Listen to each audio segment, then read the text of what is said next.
The relationship between men and mental health has often been called a silent crisis. On this podcast, we're breaking the silence. Welcome to Mental Health. It's time to talk. Here's your host, Allan Kehler. Hello, everyone. Thank you for taking the time to tune in. On today's show, we have a university professor, we have a musician, we have a proud father, proud husband, proud grandfather, and we have someone who has definitely found his voice when it comes to mental health. Welcome, Murray Drew. Allan, great to be here.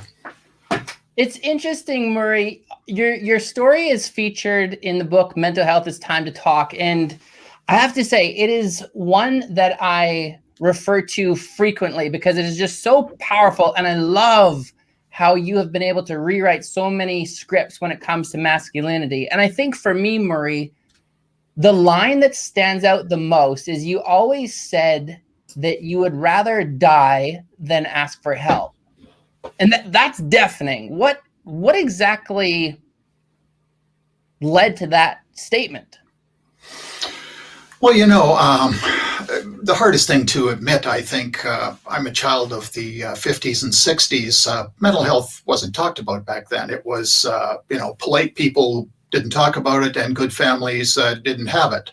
So, that's how I was raised. So it was, there's no way I was ever going to admit that I was having a problem. So I guess what I managed to do was turn it back on the world and say the rest of the world is having a problem. And so that meant I could do a lot of things like getting mad all the time at the frustration of having to deal with idiots when all along, I guess I was the idiot. So it's something that, my generation really didn't want to admit. That's not, men didn't have mental illness. So, I'd stigmatize myself. So there was no way I would admit that, almost to the extent of losing everything. Yeah. And you talk about that projection, that need to almost live out here or to blame others. And that is a common theme when it comes to men struggling with mental illness, even to this day, right? It's difficult to go within to want to look at actually what's taking place. Yeah, absolutely. So if you'd asked me if I was depressed, I wouldn't have thought so. Because, we all think depression is this one thing. You're sad, you want to go up and sleep in your bed all day. And sure, that's depression. But for me, it was more kind of irritability. So like I could get mad just like that, right? So, and of course your family gets to see most of that because they live with you for the longest. So, I could hide that when I was at work, but of course you'd come home and then, you'd get angry, do a lot of yelling, that kind of stuff. I appreciate you touching on that. To this day, I would still say that the telltale number one sign for me that my mental health is slipping is exactly what you're talking about. I become very irritable, short-tempered. And for yourself, Murray, did you find that when you're in even the place of work, you can, as you say, you use the words present well, showing on the outside that everything's fine, but then sometimes you can remove that proverbial mask when you come home. And then when you were irritable, did that also potentially fuel feelings of guilt? That's one of the questions they always ask you, right? It's when you're doing one of those depression questionnaires is, do you feel guilty? I can't say that I do. I think one of the things you have to do is forgive yourself, right? I probably did, but that's one of the things I've had to work on. I think a lot of people, as they go through their recovery, part of that is forgiving yourself and getting rid of that guilt. Yeah. And before we get into this whole recovery process, let's back up here a little bit because, when you were given the ultimatum, right? Bev said you either see a doctor or you see yourself out the door. And what did you choose initially? I chose to go out the door, so I went to kind of a cheap motel and spent a couple nights there, and began to think a little better of it because, then I stayed in a friend's basement for another week. And, after a while, you start to think what's important to you. So fortunately, I was able to say, okay, I'll go get the help. And so we were able to put it back together and, start fresh. And even in that quest for help, you bring up, when you share your story, you often bring up the University Bridge, which is actually not very far at all from the Royal University Hospital. How difficult was it for you to walk over that bridge and actually get the help that you needed? Well, of course, that came along like 11 years later. I mean, when we're talking about the help, we're talking about 2006.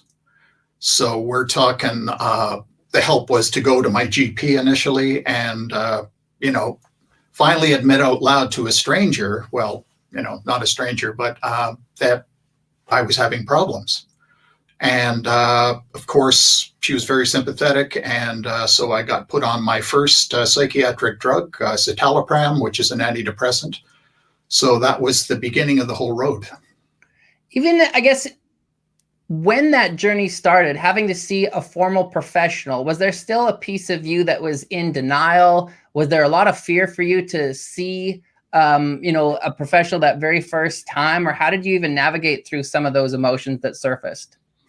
Yeah, it was really hard. It was kind of like I was in a daze because, all of those feelings, I'm talking about the shame that you would feel, my generation would feel because we were finally admitting we had a problem. So, I remember sitting in the doctor's office. I kind of was in a daze when she was talking to me.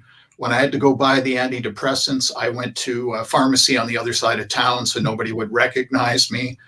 And when they gave it to me, I thought, oh my God, they're judging me, and now it's kind of like, give me this month's pills, So, but, at first it was difficult. And swallowing that first pill, that was a big occasion.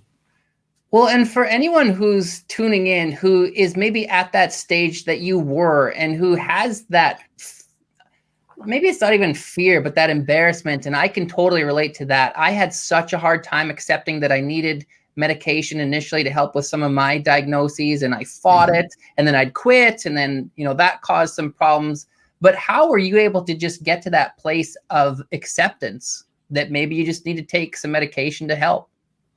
Well, the thing is that the medication did help. Okay, so all the worries about it, it really did make a difference in my life. It wasn't the perfect drug for me, but I mean, it really made it easier to not get irritable, not fly off the handle. So it wasn't like I really, had to struggle with it. It just kind of came naturally.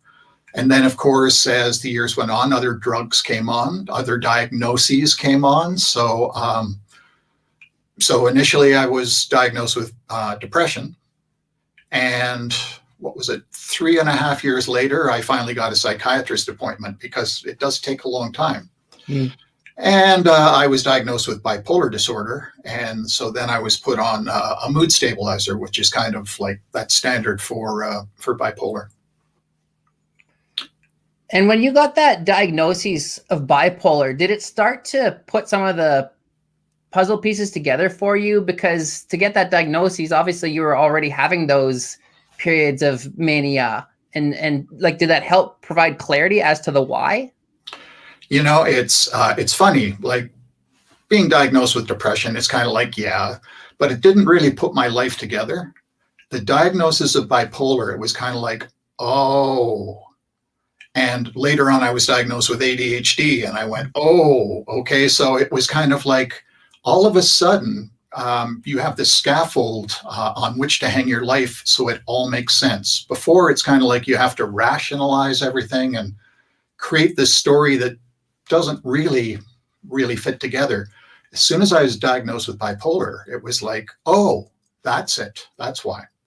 That's exactly it. The why. And I think that's exactly why information is power.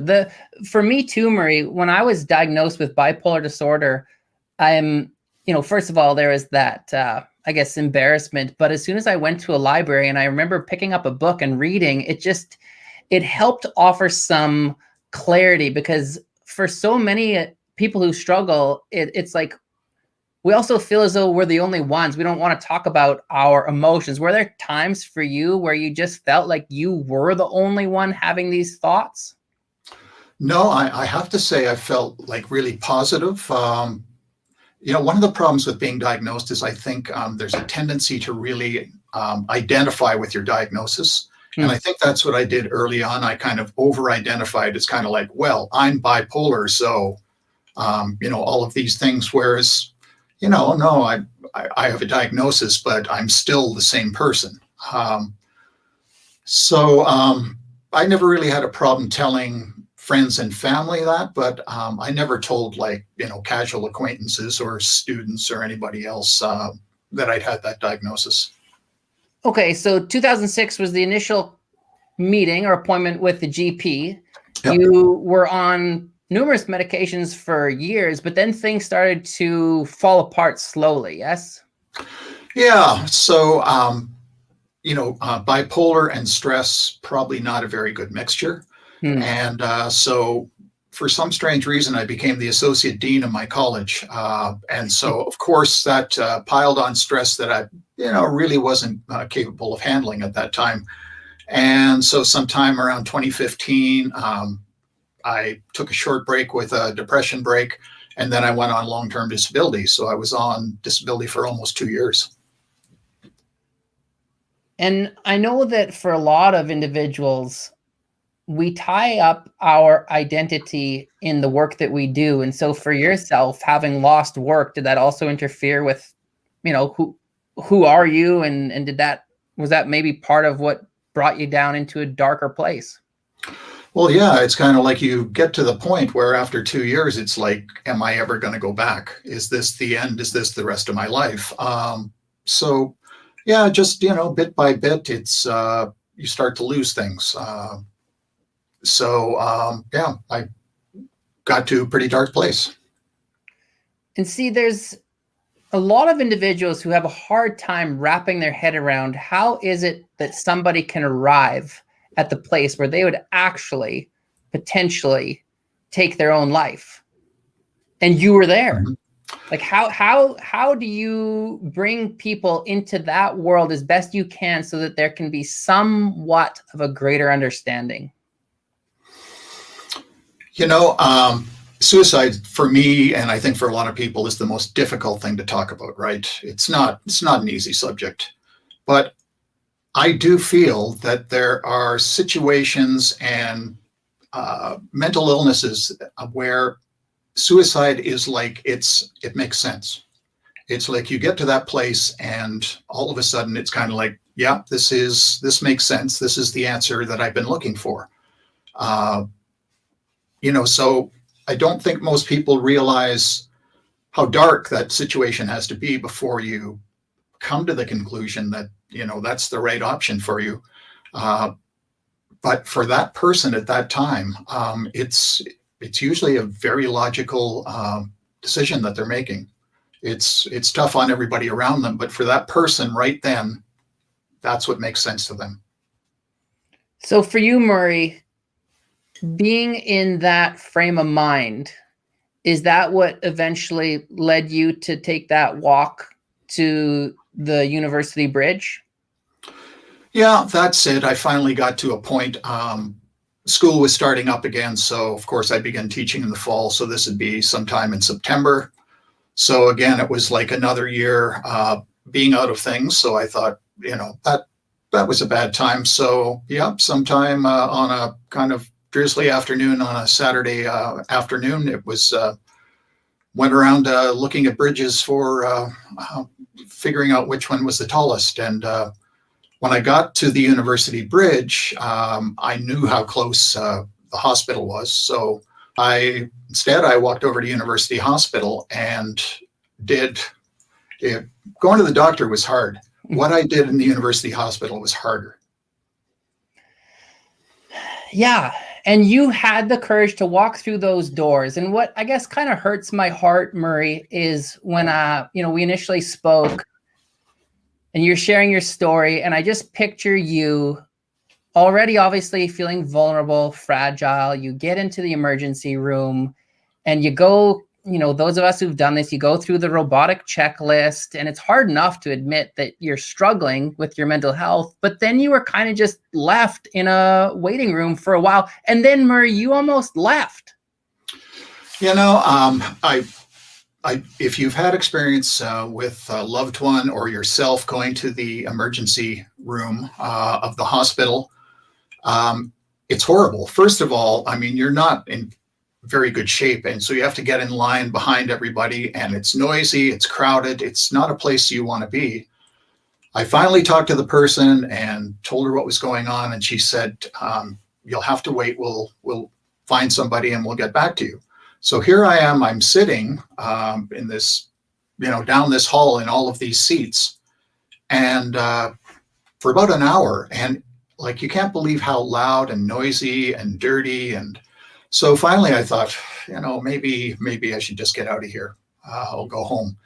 And so I started walking out the door, and the woman behind the desk came out and she said, if you want to get help, we'll get you help, but you're going to have to work and you're going to have to stay here, and it's not going to be good, but you'll really have to work at it. And so I went back to the seat, and later on they get you into one of these little rooms that has like a curtain on it, so you can stay in there. But of course, it's very noisy. Now, for a while, I know they had a psychiatric emergency ward, and so I've seen that one, and that was a much better situation. I think it closed down, didn't it? Yeah. I love. It says a few things to me. It speaks to how ill-equipped the system is at times like that. And it's like there's a tiny little light in so much darkness. And so we grab onto it. And then if you have to wait, that light kind of begins to fade away. And thank God that woman had a clear understanding of the situation, had some empathy, was able to connect with you at a personal level and get you to stay. And I think, Murray, did she not even say, is there someone that you can call to just help you wait that out? Yeah, because I was by myself. So I did give my wife Bev a call, and so she came and joined me. And of course, having somebody to wait with you is always easier. So that was good. But it's not a great experience, especially when you're going through that kind of crisis. And then close by, for those individuals who aren't familiar with RUH, you have the Debay Center, Psychiatric Center. Mm-hmm. And how was it for you when you were informed that you would be admitted into the Debay Center? What kind of feelings were stirring up within? It wasn't that I was told I would be let or put in the Debay Center. It was kind of, I had to fight to go into the Debay Center. It was kind of like, well, we don't know if you really need to go in there, and, there's no beds. And so it was something you really had to insist. So I think a lot of people are just kind of turned around and sent home, because what are there, 56 places, I think, at the Debay. And if you go to the front of the Debay, they've got like this whiteboard with how many spaces are available. I've never seen a space available. So it's kind of like one person leaves, another person goes in. But luckily I did get in. I spent a night in a broom closet, which they had kind of converted into a patient area. I'm not making that up. It was a broom closet, but they got a bed in there. So I spent a night there. And when I was in Debay, I didn't always have a bed there. A couple of nights I had to sleep in the ECT therapy room. So that's the electroconvulsive therapy room where they do the electroshock therapies. That was kind of an odd experience as well. So, well, our mutual friend Jay Blakely was on the show not too long ago talking about some of those experiences with ECT. And, Murray, it's interesting. Clint Clint is tuning in right now, Clint Malarchuk, and he just says relate so much. And, you know, there's a man right there who has had one hell of a battle, and it's that word relate. You know, it's like that there's so much power in being able to connect with someone else's story. Mm-hmm. And, you know, I know even when it comes to connection, you talk about meeting with a younger psychiatric nurse, and when you're trying to be vulnerable and open up and they're asking these questions, you know, part of you is thinking, well, what the hell do you know? And yet that individual opened up about their own struggles. Yes. Yeah.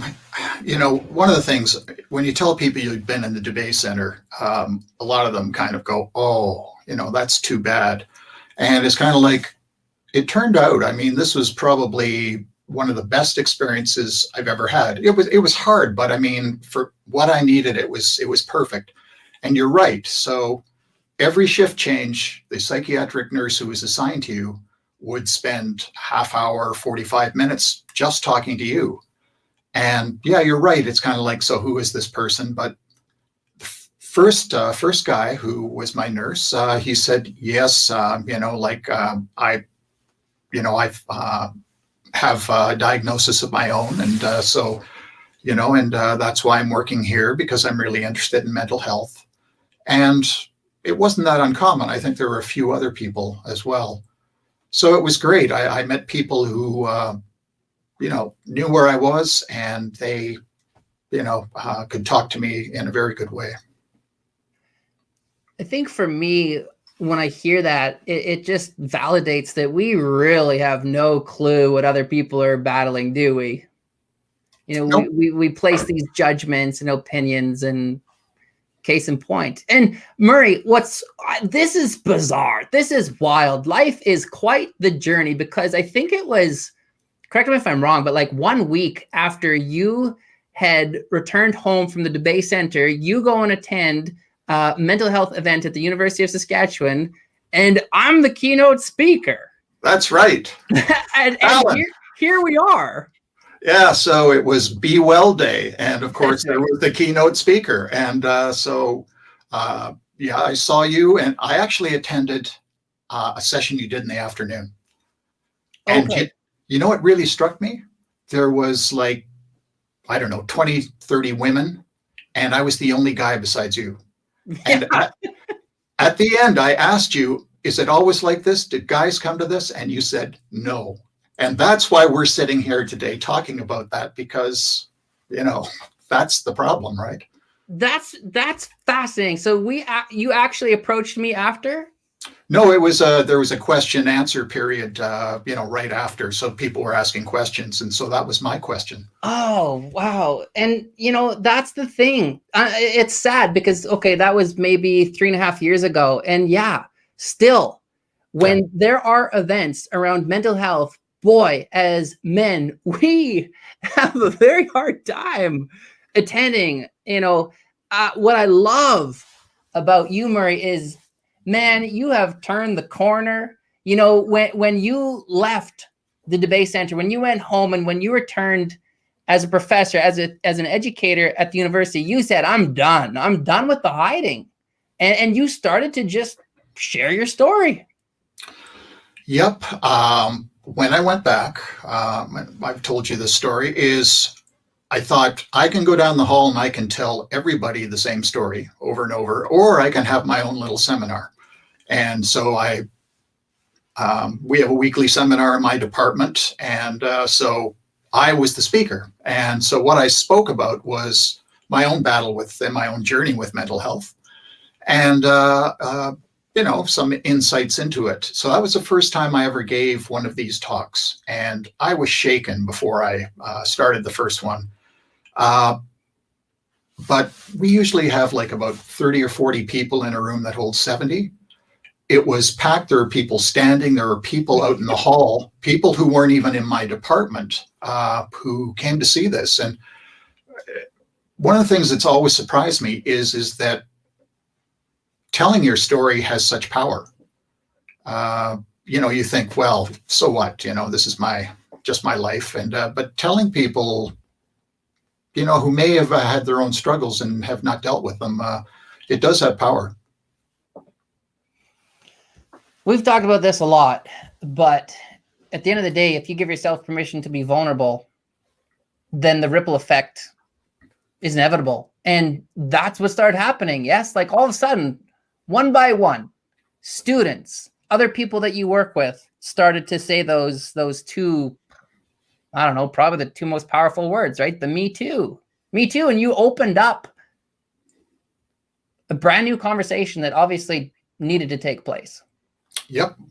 And so one of the things I do now is I give a lot of talks to student groups, and every class I have, I give my patented the talk, as I like to call it. And I give them the talk about mental illness, and I'm always amazed at the response, because all of a sudden their professor is just a human being, and they're all feeling anxious and depressed at university, and I think by doing that, it says, hey, it's okay. Everybody's like that. You can still be successful. It's not going to ruin your life. I love that. I love how transparent you've become. And I think even last week, did you not deliver 5 different presentations on the topic of mental health? Yeah, I don't know why. It's kind of like just all kind of came together. But I did a couple, or I did one with some other people I work with, and then I did a bunch of student groups. So, yeah. What's the most common question that you're asked, Murray, after you do share your story or talk about mental illness? For my students, I don't get a lot of questions. What I get is at the end, they all say thank you. They come down and they thank me for doing it. A few will say, talk about their own struggles with mental illness. But then I get emails, once I said that 2% of students at the University of Saskatchewan, I think it's just under that, 2% have a plan for or have attempted suicide. And you think about that, that's like 300 people. And so I get emails saying I was one of those 2%. I find out people have ADHD, and as an instructor, that's really valuable. I'm not going to make any judgment on you if you have ADHD, far from it, because I do too. So it's, it's really helpful as a teacher to, know who you're talking to. But I think at first, no, you don't get a lot of questions, because it's a bit shocking to sit there and, I should tell you this. Because this year all the teaching is online. It's kind of like what I'm doing right now. So I'm on WebEx. So what I've got is 100 squares instead of just the 2. And so I'm giving my talk, and maybe they didn't realize I could see the comments. And one of the students wrote, "Should I be worried?" And I thought, probably. But you are you, and you just present as your authentic self. And I think that that's what people are drawn to. That's what people love. When I was teaching at the college, and my wife Tanya is so wonderful with this. She always just helps me to go back to the fact, just be you, just be you. People will love you for you. Because I would go off on these tangents, and Murray, for two men who struggle with ADD or ADHD, whatever, we're doing pretty damn good. Yeah, we're doing good. We're 28 minutes in, and I think we've pretty much stayed on point. Well, but most people do not understand what ADHD is. Oh, you're going down the road of hyperfocus, I feel. Yeah, there's all of the negative things, but ADHD gives you some superpowers, and I do think that humanity would be in caves if it wasn't for mental illness. If it weren't for autism and ADHD and bipolar, we'd probably still be sitting around a campfire. Sounds like you need to write a book on those themes. I'm writing a book, but every so often I think about going back to it. Okay, so here's my ADHD thing: have you ever heard of NaNoWriMo? No. Okay, it's a world contest, and you write a book in a month, so it's in November. So in the month of November, you write a book from scratch, and it has to be more than 100,000 words. That's And gross. I did That's it. a lot. So I wrote 100,000 words in a month. That's ADHD. That's hyperfocus. Yeah, and then you probably slept for a week. No. It's just I kind of put it away, and every so often I look at it. But yeah, maybe I'll have to do something about it one day. Wow. Well, it's great to hear that you've turned to writing again. I know that, this COVID year has been quite the ride for a lot of people, but it's also provided us with an opportunity to pick up old hobbies. And I know that you were a musician for 8 years, and I know that it's something that has also assisted you with your wellness. What are some other things that work for you or that might work for other people to try to make sure that they can strengthen their mental wellness? I think exercise is a key, and I think that's one of the problems with COVID. A lot of us just came and sat on the couch, and I heard we all put on 2 pounds a month. That's the average in the States. I think recently I've started getting more active. So I was telling you today I went for my 10-kilometer walk.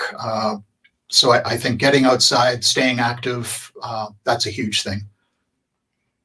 Love it. I know that for you, you've said talking is the greatest medicine, and you've said this before, the story. There's nothing more powerful or sacred than our story. And it's just mind-blowing to me. When I sit back and just reflect on your journey and all those years of silence, and actually, how old were you? Were you like 15 when you were actually hospitalized for depression, but it was kind of just hidden as meningitis? Is that right? Yeah. So I was feeling crappy, so they put me in a hospital and they looked for some kind of physical disease. After a couple of weeks, didn't find it. So I was finally diagnosed with depression, and my parents came to my room and they told me I'd been diagnosed. And that was the last time anybody in my family ever mentioned mental illness or depression or anything.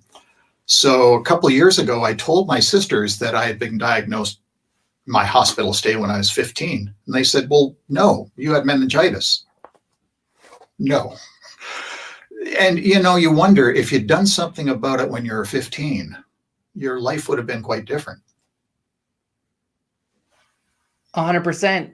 And yet it just speaks to the fact that so frequently, especially as you said earlier on, for your generation, it was just swept under the rug. It wasn't talked about. And unfortunately, though, what that did is it caused you to suffer in silence for a very long time. However, you obviously were able to look at that, rewrite it, and now share your story with others. And Murray, you just have my utmost respect for that. Is there a way that people could potentially connect with you if they wanted to just share some of their experiences with you? Yeah, of course, I'm on Facebook too, but I don't want to become friends with everybody in the world. But I guess my email at the University of Saskatchewan is the easiest way. And of course, it's easy. It's my first name, last name at usask.ca. So murray.drew@usask.ca. Okay. Well, I appreciate your time, Murray. Thank you so much for the great work that you're doing, putting a face to this, especially for us as men. You take really good care of yourself. You too, Allan. Thank Thanks a lot. you. Bye-bye. You're welcome. Thank you so much, everyone, for taking the time to tune in. Take good care and be well.